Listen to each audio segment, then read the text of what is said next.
আসসালামু আলাইকুম বন্ধুগণেরা, সকলে কেমন আছেন? আমাদের এবার মূল্যবান বক্তব্য পেশ করবে আবু সাইদি মিথ্যাবাদী। উনি আগত বিশেষ বিশেষ জেলায় উনি ওয়াজ মাহফিল করে বেড়ান এবং গ্রামে ছাড়া শহরে যেতে পারেন না।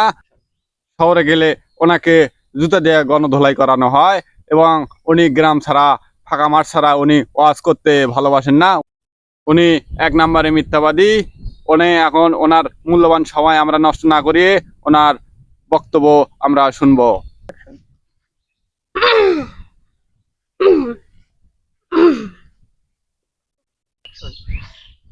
ভাইরা, আপনারা আমার ওয়াজ শুনতে এসেছেন, অনেক টাকা ভাইরা খরচ করে। যাবক ভাইরা, আপনারা কেউ বিশ্রিম খেলা করবেন না ভাই। আমার বক্তব্য আপনারা শুনতে এসেছেন, অনেক অনেক টাকা খরচ করে রে ভাই। আমি ইসলামের পক্ষে কথা কই রে ভাই। যুবক ভাইরা, কেউ বিশ্রিম খেলা করবেন না রে ভাই। আমার ভিডিও অনেক জায়গাতে আমি ভিডিও করি। হুজুর হুজুর, আমার তো একটা জিনিস ভুল হয়ে গেছি। কি হুজুর? এই যে মাটির দিকে করি দেখছেন, ওদিকে সরি ভাইরা, আমার অনেক মাফ হয়েছে। ইস my God, fine should God, my ইস গড। আপনারা আমার দিকে লক্ষ্য করেন না, আপনারা তো অনেক তো চেংড়ির দিকে লক্ষ্য করেন রে ভাইরা।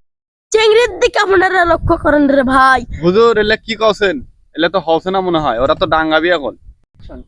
ঈশ্বর বাটপাড়ারা করতে আসছি, আমাকে ধরে ডাঙ্গা নাকবে, সবাই দিতে খেলো তো আমাকে ডাঙ্গা নাকবে। এরা বক্তা ভালো নাই, আমাকে ডাঙ্গা নাকবে এখন। আমি তো আগে জানিনি আপনাদের দেশের মানুষ এইরকম। জানলে আমি এই জায়গাতে বক্তব্য করতে আসলাম না। কেন আমাদেরকে ডাঙ্গাতে চায়?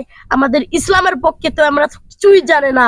ছি ছি, আমি এই জায়গাতে আর জীবনেও ওয়াজ করতে আসবো না। হুজুর ওরা জুতা দিয়ে মারবে চাইছে, এখন কি হবে? এখন তো সবগুলাই পালা লাগবে এটার থেকে। এটা তো আর থাকাই যাবে না। এটা যে জুতা বাড়ি করতেছি, মাথা নষ্ট হয়ে গেছি হুজুর, আর থাকাই যাবে না। ও বাবা রে হুজুর, এর থেকে দৌড়ে লাগবি। ভালো ভালো ওয়াজ করো, ওয়াজ করো ভালো ভালো। আমাদের মতো বক্তা কোনটাই আপনারা পাবেন না। আমাদেরকে দুষ্টু ভাবছেন, তাও ভাবছেন আমরা সেই রকম বক্তা না। আমাদের চ্যালেঞ্জে ঢুকবেন, আমাদের ঢুকলেন বুঝছেন, আপনার আমার রাস্তায় দেখবে, তাই কবে ঠিক ঠিক হুজুর ঠিক। ঠিক মারাছি এখন দুটো দিয়ে মান্য কল সালাম বাঞ্চু। আমি এই রকম ওয়াজ করেছি আপনাদের কারণে। আপনার চেহারা পাড়া স্বভাব ভালো না, আপনাদের স্বভাব ভালো করতে আমি এখানে এসেছি। আমাদের সভাপতি খুব বলেছে, মোহাম্মদ সভাপতি, আমাদের সভাপতি আমার পাঞ্জাতে আছে। বলেন ঠিক কি না বেঠিক? ঠিক না বেঠিক? ঠিক এ হুজুর, এটা তো অবস্থা খারাপ। এখন কি হবি? এই ব্যাঠিক কছে সগি। সভাপতি, আপনি কোনো চিন্তা করবেন না। এখন এখন জুতে দিয়ে পিটেবি মনে হয়। এর থেকে পালা নাকবি কি? তাড়াতাড়ি। আমি এমন সুরা করবো, উৎসান কুৎসান। বন্ধুগণেরা, ঠিক হবে, সব ঠিক হবে, আপনারা টেনশন করিয়েন না। আমাদের ওয়াজ আবার নতুন করে শুরু হতে যাচ্ছে। আমাদের শয়তান বক্তা এসেছেন, আবারও সুন্দর করে ওয়াজ করবেন। এরকম বক্তা গ্রামে একটাও খুঁজে পাবেন না। এই বক্তাকে আমি পাকিস্তান, আফগানিস্তান থেকে ধরে নিয়ে এসেছি। ঠিক না ব্যাঠিক? ব্যাটিক আবার ব্যাঠিক, আবার ব্যাঠিক। কাম হচ্ছে না, আনা ভালো করে ওয়াজ করো তো না। মানুষ তো বুঝে না, পাগলাই তো শয়তানের ধনারে না। আল্লাহ হু হু হু নে কালাবার পরি ধরে লুঙ্গির তলে। হ্যাঁ, বের হো, এর শয়তান বক্তা আসছে দেখিস নাই। বন্ধুগণেরা, টলকি টলকি পড়বেন না। আমাদের শয়তান বক্তার ওয়াজ গুলো একটু মনোযোগ দিয়ে শুনবেন। আপনাদের একে খারাপ ছাড়া কোনোদিন ভালো হবে না, এটা নিয়ে কোনো টেনশন নাই। হুজুর বক্তব্য দিন, তাড়াতাড়ি দিন, সময় নাই। মানুষ তো বুঝে না, হুজুর ছাড়া তো কেউ তো আর তো বুঝে না। বলে হুজুর খারাপ খারাপ, হুজুর তো আর খারাপ না। আপনাদেরকেও শিক্ষা দিতে এসেছি আমরা। কথা ঠিক না ঠিক? তাও কাই সভাপতি সাহেব ব্যাঠিক, আমি আর কিছু আর করতে আমি পারলাম না। জানি না তোমার বক্তব্য, তুমি যুক্তিবাদী নন, তুমি মিথ্যাবাদী বক্তা। আমি এবার এমন ওয়াজ করবো, আমাদেরকে আমি পাগল করে দেব। এটাই দেখতে চাই সাইদি সাহেব। হ্যাঁ, আপনি একটু মনোযোগ দিয়ে বক্তব্য দিন।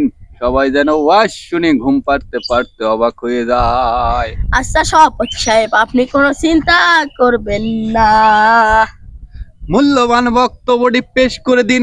শয়তানের গুরু হয়ে যাবে, তোমার মতন বক্তাকে শয়তান বানিয়ে দিলাম। না হুজুর, আপনি এই কথা বলবেন না।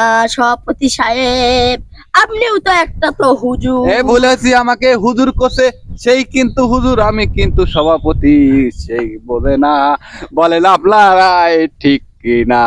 ব্যাঠিক ব্যাটি হুজুর, আপনি তো অনেক টাকা খরচ করে আমাকে নিয়ে এসেছেন গো হুজুর, আমি তোমারতে একটা পয়সাও নিব না। আমি এখান থেকে বিদায় হয়ে যাব আমার মাইক্রোতে চড়ে। আমার বক্তব্য আমি এখান থেকে শেষ করব। আর পাবলিক ভাইরা তো গান সেখানে, সেখানে তো গান, পাবলিক ভাইরা তো সেখানে তো যায়। বক্তব্য তো ভাল লাগে না, টুকলা সারা তো আর পাবলিক ভাইয়েরা তো হ্যাঁ,